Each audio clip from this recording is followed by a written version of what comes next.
अस्सलाम वालेकुम नाज़रीन, मैं हूं आपका मेज़बान एम ए रज़ा और आप देख रहे हैं टीपी न्यूज़। नाज़रीन, इस वक्त मेरे साथ काफ़ी अरसे के बाद, चूँकि बड़े मसरूफ़ थे तो आज बड़ी मुश्किल से टाइम लिया है, जनाब अकील अहमद तरीन साहब सीनियर साफ़ी हैं। मुल्क में मौजूदा जो सियासी सूरत हाल है, जिस तरह KPK में गवर्नमेंट ख़त्म हो गई और पंजाब की जो गवर्नमेंट थी परवेज़ लाई साहब ने वो भी ख़त्म कर दी, इमरान खान साहब ने बड़ा ज़ोर दिया कि हुकूमत ख़त्म होनी चाहिए, तो मोहतरमा मरियम नवाज़ साहबा इस वक्त मुल्क में एक बार फिर वापस आई हैं और बड़े ज़ोर शोर के साथ आई हैं। कुछ शकील साहब से हम सवालात करेंगे और उनके जवाबात अपने नाज़रीन को हम बताएंगे कि इस वक्त जो करंट सिचुएशन है सियासत की, तो वो किस तरफ जा रही है। अस्सलाम वालेकुम सर। जी Shamsha ji, thank you. TP news का बहुत शुक्रिया जी, आपने फिर इज़्ज़त बख्शी। अच्छा सर, ये बताएं कि जो इस वक्त मोहतरमा मरियम नवाज़ साहिबा वापस आई हैं और बड़े दबंग तरीके से बड़ा अच्छा इस्तकबाल भी हुआ। खैर सियासी तो अपने अपने नज़रियात हैं, कोई लोग कहते हैं नहीं हुआ, लेकिन हमने जो देखा टीवी पे उनका अच्छा इस्तकबाल हुआ। फिर आज भी उन्होंने एक खिताब भी किया है। तो ये बताएं कि जिस तरह इमरान खान बयानिए का बादशाह बना हुआ है, कोई ना कोई बयानिया ऐसा चला देता है। अभी नया बयानिया चल गया है कि जो मेरे ख़िलाफ़ जो तहरीक अदम एतमाद थी उसमें मोहसिन नकवी का बड़ा रोल था। अब ये नया बयानिया। तो मोहतरमा मरियम नवाज़ साहिबा इस वक्त क्या उनकी स्ट्रेटजी होगी, क्योंकि आप इंतखाबात तो एक ना एक दिन होने ही होने हैं, तो इस पर ज़रा सारा कोई रोशनी डालें। Thank you Shah ji. देखिए, मरियम नवाज़ साहिबा के बारे में मैं लिख भी चुका हूँ और ये इन्होंने साबित भी किया है कि वो मज़ामत की सियासत की बादशाह बन चुकी हैं, सब बल्कि मलका बन चुकी हैं। ठीक है। अभी मरियम नवाज़ साहिबा का जो वापस आना है ये साबित करता है कि मुस्लिम लीग नून अवामी राब्ता मुहिम में जाना चाहती है और वो आगे जो पाकिस्तान तहरीक इंसाफ को पंजाब के अंदर जो उसने पंजे गाड़े हुए थे उससे वो छुड़वाना चाहती है। मरियम नवाज़ साहिबा की जो आज की तकरीर आपने जो सवाल किया है कि उसमें आप अगर देखें तो उसके दो हिस्से हैं। एक हिस्सा ये है कि उन्होंने एक जनरल फैज़ हमीद साहब को मुखातब किया और दूसरा जो उन्होंने कहा जी कि बहुत सारे लोगों को तकलीफ़ है उनके चीफ़ ऑर्गेनाइज़र बनने पे। तो वो मेरा ख्याल है जो पार्टी के अंदर कुछ बाबे हैं जो मरियम नवाज़ साहिबा के चीफ़ ऑर्गेनाइज़र बनने पे जो है वो सीख पा हैं या वो नहीं चाहते कि उनकी लीडरशिप में वो काम करें, तो वो उनको वो मुखातब कर रही थी कि जैसा भी है आपको मानना पड़ेगा। देखिए, मरियम नवाज़ साहिबा कि इसकी एक ताज़ा मिसाल ये है कि आज आपको पता है शायद खाकान अवैस साहब ने भी पाकिस्तान मुस्लिम लीग नून छोड़ दिया और इस पर मैंने थोड़ी देर पहले वीलॉग भी किया है कि मरियम नवाज़ साहिबा की चीफ़ ऑर्गेनाइज़र बनने पे शायद खाकान अब्बासी साहब और उनके बहुत सारे दोस्त नाराज़ हैं। ठीक है। शायद सीनियरिटी और जूनियर होने का ये है, लेकिन इस पे मेरी कुछ लोगों से गपशप हुई। उन्होंने बताया है कि देखें, पार्टी के अंदर चलता उसी का सिक्का चलता है जिसके साथ पार्टी प्रेसिडेंट या पार्टी का सरबराह हो। और इत्तफाक ये है कि मरियम नवाज़ साहिबा के वालिद साहब इस पार्टी के कायद भी हैं और उन्होंने जो अपनी लेगेसी है पाकिस्तान मुस्लिम लीग नून की वो यकीनन शिफ्ट करनी है मरियम नवाज़ साहिबा को। ये जो मरियम नवाज़ साहिबा जो अभी ये कर रही हैं, ये मैं आपको खबर भी दे रहा हूँ कि मरियम नवाज़ साहिबा शायद जो आमदा इंतखाबात जनरल जो इलेक्शन हों उसमें वज़ारत आला वज़ीर आला पंजाब की स्ट्रॉन्ग कैंडिडेट होंगी और वो वज़ीर आला पंजाब बन भी जाएंगी। उस पर भी एक बड़ी एक डिबेट जो चल रही है और एक जो थ्योरीज चल रही है मुस्लिम लीग नून के अंदर कि क्योंकि ये 2022 में जब मियाँ शहबाज शरीफ साहब ने नवाज़ शरीफ साहब की ख्वाहिश के बरक्स तहरीक एतमाद लाई और उनकी ख्वाहिश के बरक्स प्राइम मिनिस्टर भी बन गए और उन्होंने 8 माह में पंजाब में हमजा शहबाज को वज़ीर आला नहीं बनवा सके। तो ये मुस्लिम लीग नून के अंदर जो सोच ये पाई जाती है, जो उनके कोर कमेटीज़ हैं कि शायद शहबाज शरीफ साहब और हमजा शहबाज साहब पंजाब के अंदर नाकाम रहे हैं। तो मेरा जो इतला है और जो मेरा सोर्स वो ये कह रहा है कि बड़े मियाँ साहब ने मियाँ शहबाज शरीफ साहब को कहा है कि क्योंकि आपने जितनी अपना करना था जो कर लिया है, अब मेरी लाइन पे पार्टी चलेगी। और जो मरियम नवाज़ साहिबा का इस तरह आना और इस महंगाई के दौर में जब IMF के साथ आप एक डील करने जा रहे हैं और आपने पेट्रोल महंगा कर दिया और आपकी जो मुल्क के अंदर डॉलर बहुत ऊपर चला गया, महंगाई और इन्फ्लेशन का एक नया दौर आया, उसके बावजूद जो वो अवामी राब्ता मुहिम और तंजीम साजी के लिए जो जा रही हैं, तो इसका मतलब ये हुआ कि वो एक अपोजिशन लीडर के तौर पे अवाम के पास सर जा रहे हैं। मैं ना सॉरी आपको इंटरप्ट कर रहा हूँ, मैं वो उस सवाल की तरफ आता हूँ कि जिस तरह इमरान खान एक बयानिया पब्लिक में एक परसेप्शन चली गई है कि इमरान खान की मकबूलियत बहुत ज़्यादा है, तो अब मरियम नवाज या पीडीएम की जो 9 माह की कारकर्दगी है, या फिर आगे भी अगर ये चलती है, हुकूमत अपना टाइम पूरा करती, मरियम नवाज को कौन सा लाएअमल या कौन सा ऐसा बयानिया है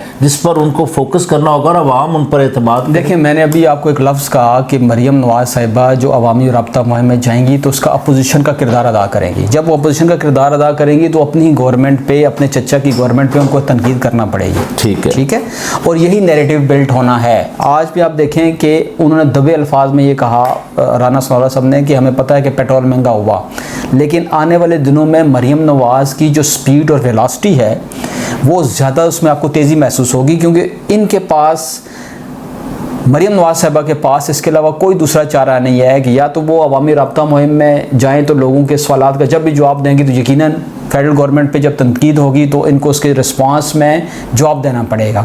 एक दूसरा, जहाँ तक बात है कि इमरान खान साहब की मकबूलियत का, तो इसमें कोई शक नहीं कि इमरान खान साहब पॉपुलर लीडर रहे हैं, लेकिन अभी आप गुज़श्ता 1, 1.5 या 2 माह से आप देखें, या नवंबर जब से गुजरा है, दिसंबर के बाद आप दिसंबर और जनवरी जो 2 महीने हैं, इसमें आपको इमरान खान साहब का ग्राफ बहुत गिरता हुआ नज़र आ रहा है, जबकि मरियम नवाज या ऑडियो वीडियो लीक इम्पैक्ट तो बहुत ज़्यादा हुआ है। इसके अलावा अभी देखें, अभी तोशाखाना केस वाला मामला देख वो लें, भी है, बिल्कुल उनकी बेटी टैरियान वाला केस देख लें, उनकी ऑडियो देखें, ये सारी चीज़ें जो देखें तो इस पे डेफिनेटली उनकी पॉपुलैरिटी पे डंट पड़ा है, लेकिन वो अभी भी मुस्लिम लीग नून और ख़ास कर मरियम नवाज साहिबा या नवाज शरीफ साहब के लिए सबसे बड़ा चैलेंज है आज भी। और पाकिस्तान की जितनी भी 17 सियासी जमातें हैं या 18 हैं, उन सब के लिए जो सबसे बड़ा चैलेंज है सियासी माज पे, वो इमरान खान साहब हैं। अब उनसे कैसे उन्होंने निपटना है, तो इसके लिए मरियम नवाज साहिबा और मुस्लिम लीग नून ने और शायद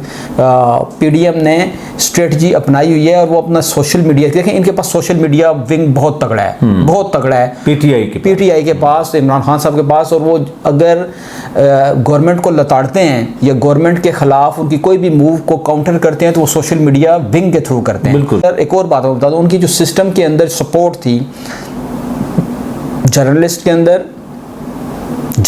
अंदर और जजेस, ये न्यूट्रल हो चुकी है। ये भी मैं आपको खबर दे रहा हूँ कि वो न्यूट्रल हो चुकी है। और उसका जो सबसे बड़ा इसके सबूत ये है फवाद चौधरी साहब की गिरफ्तारी, इमरान खान साहब के खिलाफ जो 2 केसेस, टैरियान केस और बेटी वाला जो केस है, और दूसरा तोशाखाना केस जो 7 फरवरी को उनके ऊपर फर्द जुर्म भी आयद होना है। तो इसका मतलब ये हुआ कि उनको अब जवाबदेह भी होना पड़ेगा, और वो बयानिए के महाज पर आप शायद उस तरह से करकर्दगी ना दिखा सकें जिस तरह माजी में वो करते रहे, क्योंकि उनके पास बहुत सारे और वो भी टूल आप ये समझते हैं कि जब आम इंतखाबात होते हैं तो उसमें आपको एक कॉन्टेस्ट की फ़ज़ा नज़र आएगी, मुकाबला होगा, मतलब एक तरफा आप नहीं कह सकते कि किसी को प्लेट में रखी हुई कोई चीज़ नहीं। देखें, उसमें एक बात ज़हन में रखें, अभी दोनों जमातों मतलब आप पीडीएम के, अगर आप इसको पीपल पार्टी ने भी ग्रो किया, डीकम्पोज करें ना, पीटीआई अपना पीडीएम को डीकम्पोज करेंगे तो आपके पास 3 जमातें आपको नजर आएंगी,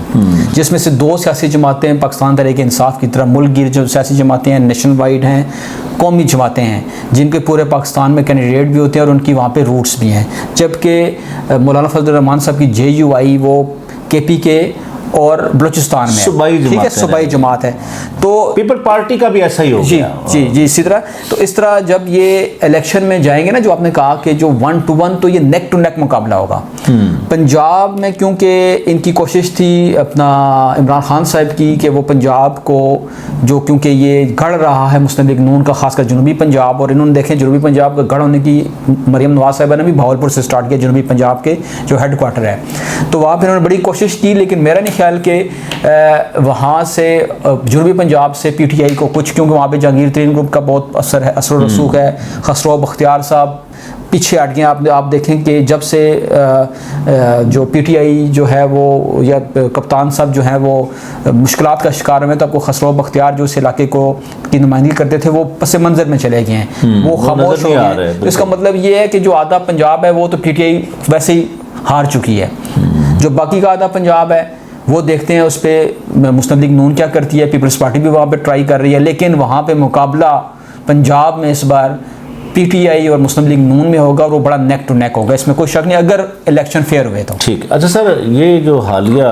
फिर दहशतगर्दी बड़ा अफसोसनाक वाक़या एक केपीके मस्जिद में हो गया, पुलिस लाइन के अंदर, तो ये एक फिर एक सोगवार सी फिज़ा है, तो ये दहशतगर्दों की वापसी किस तरह? देखें, दहशतगर्दों की वापसी की जो पीछे है ना, एक तो वो बड़ा अफसोसनाक वाक़या हुआ और 100 मतलब हमारे जो मुसलमान भाई हैं, पाकिस्तानी हैं, और वो अपना शहीद हो गए, और जिस तरह की वहाँ पे जो बारूद इस्तेमाल किया गया वो भी आपको पता है कि वो छतें और मतलब इमारतें उड़ाने वाला, तो ये सफाकी और ये इंतकाम की भी एक निशानी है। लेकिन इसमें देखें, आपने पूछा ये कैसे होगी, इसके पीछे बड़ी कोई लंबी चौड़ी थ्योरी नहीं है। इस पे एक ये है कि केपीके में आप देखें कि किसकी गवर्नमेंट रही पिछले 10 साल, पीटीआई की गवर्नमेंट, और आपको शायद ये नहीं पता कि पीटीआई 417 अरब रुपया मिला काउंटर टेररिज्म के लिए। तो सवाल ये है कि उन्होंने कितना इंफ्रास्ट्रक्चर डेवलप किया, कितनी इंटेलिजेंस बेस्ड ऑपरेशन के लिए जो अपनी चीज़ें इंटैक्ट की, और कितना उन्होंने पुलिस और एंटी टेररिस्ट फोर्स को, एटीसी वालों को इक्विप किया। इसका मतलब ये है कि ये जो 417 अरब रुपये है ये खर्च ही नहीं हुआ। इसमें से अगर खर्च हुआ तो 5, 10, 20 अरब हुआ, बाकी 400 अरब किधर गया? ये भी अभी ये जो मेरा ख्याल है कि पार्लिमान और जो फेडरल गवर्नमेंट है और जो बाकी के तहकीकाती इदारे हैं उनको ये सवाल पूछना चाहिए केपीके के 10 साल जो वहाँ पे हुक्मरान रहे हैं कि 417 अरब रुपये आपने कहाँ पे खर्च किया, नंबर 1। नंबर 2, जो इसमें सबसे जो आजकल आप पार्लियामेंट में भी देख रहे हैं, ये बातें गूंज रही हैं, रज़ा रब्बानी साहब ने भी ये सवाल किया है कि जो 40,000 जो लोग ऑपरेशन ज़रब अज़ब और नेशनल एक्शन प्लान के तहत जब ऑपरेशन हुआ स्वात में, फाटा में, यहाँ से बिल्कुल ये धरती क्लियर कर दी गई, जो पाकिस्तान मुखालफ लोग थे, जो पाकिस्तान की आवाम के, फाटा की आवाम के दुश्मन थे। तहरीके तालिबान ने अकील साहब इसमें बिल्कुल साफ इनकार किया है कि हमारा इस हमले से कोई ताल्लुक नहीं है। देखें, पहले अगर कोई मामला होता था तो उनका कोई बयान आ जाता था कि हम इसकी जिम्मेदारी कबूल करते। जो 40,000 जो उनको यहाँ पे बसाया, तो इमरान खान साहब ने पार्लियामेंट या जो मुतलका इदारे हैं क्या उनसे इसकी इजाज़त ली? उनके साथ वो कौन लोग थे जिन्होंने इनको, इमरान खान साहब को फैसिलिटेट किया कि आप ये काम करें? ये वो सारे सवालात हैं जो पाकिस्तान के अंदर दहशतगर्दी के खात्मे अगर कोई चाहता है तो उनके जवाब ज़रूर तलाश करने चाहिए। इसमें देखें ना, जस्टिस काजी फायजीसा साहब ने भी आज कह दिया है कि हमें बताया जाए भाई दहशतगर्दों से मुज़ाकरात की क्यों ज़रूरत पड़ी। मेरा ख्याल है कि जो पाकिस्तान के अंदर टेररिज्म से मुतल्लिक़ एक स्ट्रेटजिक और सिक्योरिटी जो मामलात हैं उस पर पार्लियामेंट और जो मिलिट्री इस्टेब्लिशमेंट है उसको मिल बैठ कर कोई मैकेनिज़्म। सर बहुत बहुत शुक्रिया। नाज़रीन, बातें बड़ी ज़बरदस्त थी, बड़ा बेबाक तज्ज़िया किया है करंट सिचुएशन पे, जो मरियम नवाज़ की वापसी है, शायद ख़ाकान अब्बासी का जो PMLN को छोड़ जाना है, या फिर ये जो हालिया दहशत गर्दी है, इस पर मेरे ख़्याल में अकील तरीन साहब ने छोटा मीडियम होने के बावजूद बहुत अच्छे अल्फाज में आप तक ये सारी सिचुएशन को पहुँचाया है। तो इसी तरह की नई इन्फॉर्मेटिव वीडियो के साथ एक बार फिर मिलेंगे। तब तक के लिए अकील अहमद तरीन और अपने मेज़बान एम रज़ा को इजाज़त दीजिए। अल्लाह हाफ़िज़।